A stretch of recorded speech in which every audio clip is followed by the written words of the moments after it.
नमो राघवाय। स्वस्ति श्री गणेशाय नमः। श्री सरस्वत्यो नमः। श्री गुरुभ्यो नमः। बंधुओं, गुरु पूर्णिमा के अवसर पर हम सभी अपने अपने गुरुओं की पूजा अर्चना और उनका ध्यान करते हैं। श्री रामचरितमानस जी में गुरु की महिमा में जगह जगह पर अत्यंत महिमा मंडन किया गया है।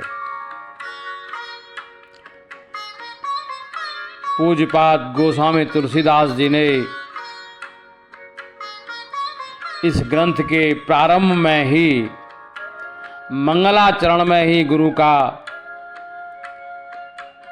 ध्यान किया है, उनका वंदन किया है और उसके उपरांत इस ग्रंथ के प्रारंभ में ही गुरु की महिमा का अत्यंत सुंदर वर्णन किया है।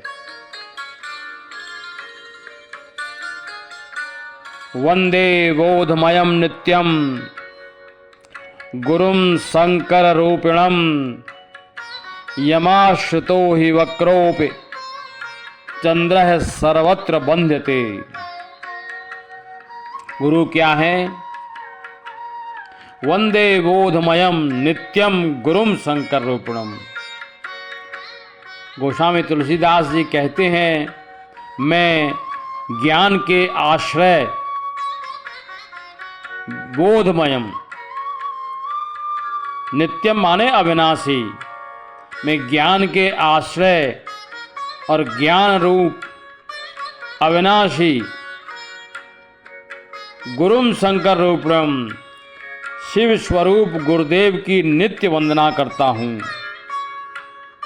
यमाश्रितो हि वक्रोपि चंद्रः सर्वत्र बंध्यते। जिनके आश्रित होकर टेढ़ा चंद्रमा, द्वितीया का चंद्रमा भी सर्वत्र वंदित और सम्मानित होता है।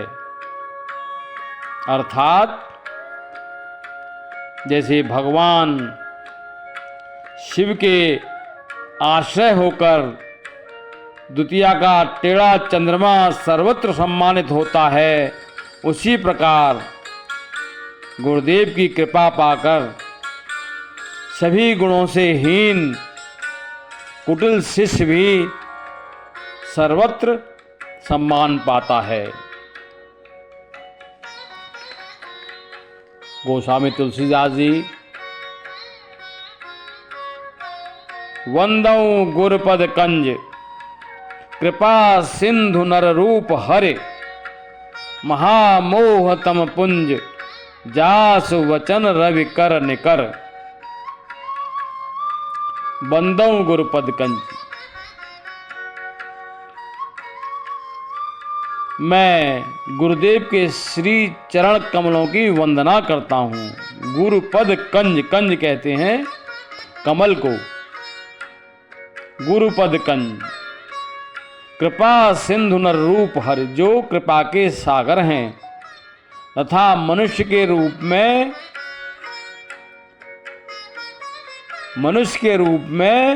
नर रूप हरि, वो स्वयं भगवान राम हैं। महामोह तम पुंज जासु वचन रवि कर निकर। महामोह रूप अंधकार पुंज को नष्ट करने के लिए जिनके वचन ही सूर्य की किरणों के समान हैं। महामोह तम पुंजास वचन रवि कर निकर। अखंड मंडलाकारं व्याप्तं येन चराचरं चक्षुर उन्मीलितं येन तस्मै श्री गुरुवे नमः। जो आपकी आंखों को खोल देता है। चक्षुर उन्मीलितन येन तस्मै श्री गुरुवे नमः। आंखों को खोलने का अर्थात आपको दिव्य दृष्टि प्रदान कर देता है। तो इस रामचरितमानस को खोलिए, खोलो तो आपकी आंखें भी खुल जाएंगी। अब लोगों से पूछा जाए कि आपके यहाँ रामचरितमानस जी हैं कि हाँ हैं। क्या पढ़ते हो? पढ़ते तो नहीं हैं। अरे भाई, यह ग्रंथ सजाकर रखने के लिए नहीं है, इसका पठन पाठन चिंतन मनन होना ही चाहिए। जब इस ग्रंथ को आप खोलोगे तो आपके अंतर चक्षु खुल जाएंगे, आपको दिव्य दृष्टि मिल जाएगी।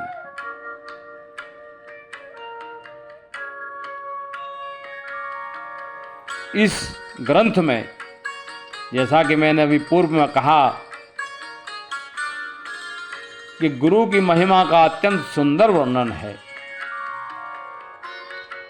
वंदौ गुरु पद पदम परागा, सुरुचि सुवास सरस अनुरागा। अमिय मूरे माये चूरन चारो, समन सकल भव रुज परिवारू। समन सकल भव रुज परिवारू, सांसारिक रोगों के परिवार का ही नाशक हैं। क्या? बंदौ गुरु पद पदम परागा। गुरुदेव के श्री चरण कमलों की धूल रूप पराग का वंदन करता हूं। वह अमृत की तूलिका है, संजीवनी बूटी है, अमीय मूर मय चूरन चारू।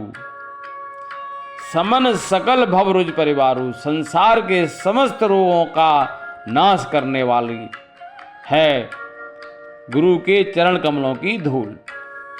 सुकृति संभोतन विमल विभूति, मंजुल मंगल मोद प्रसूति। गुरुदेव की चरण धूल शंकर के शरीर की निर्मल विभूति के समान है।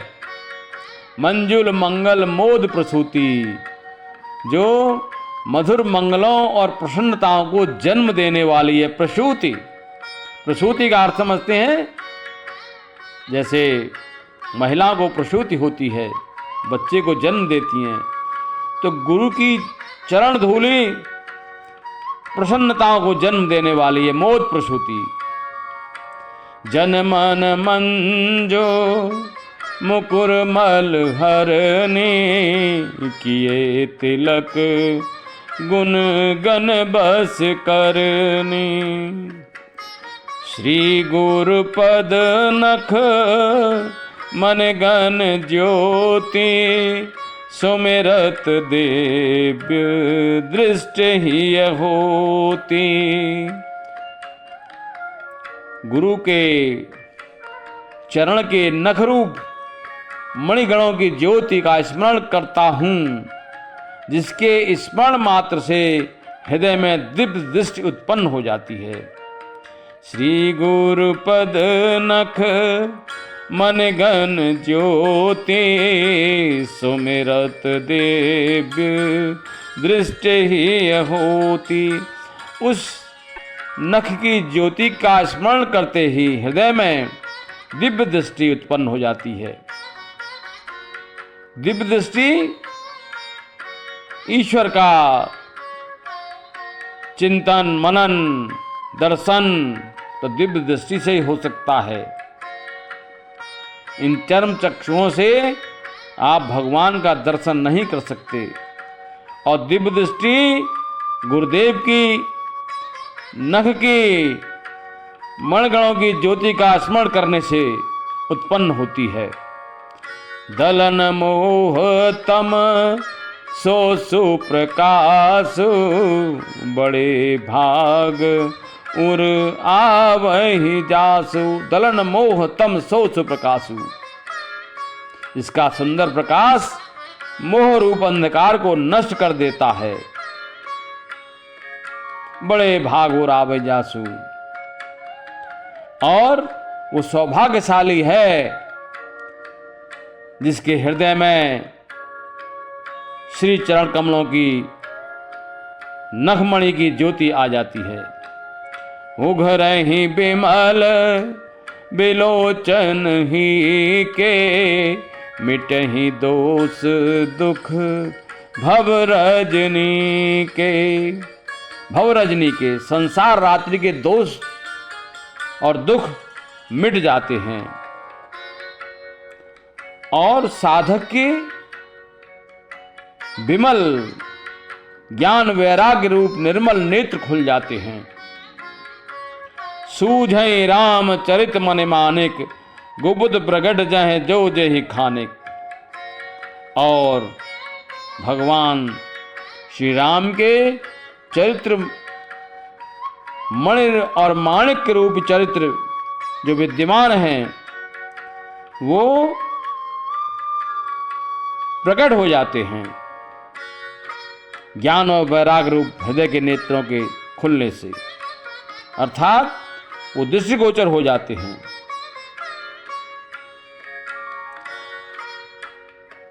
सूझै राम चरित मन मानिक, गुप्त प्रकट, जहां जो भी गुप्त हैं वो प्रकट हो जाते हैं। तो ऐसा गुरु की महिमा का सुंदर वर्णन पूज्यपाद गोस्वामी तुलसीदास जी ने किया।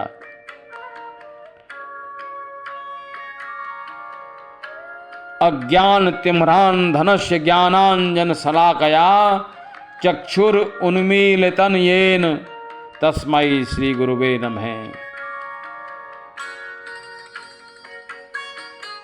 जो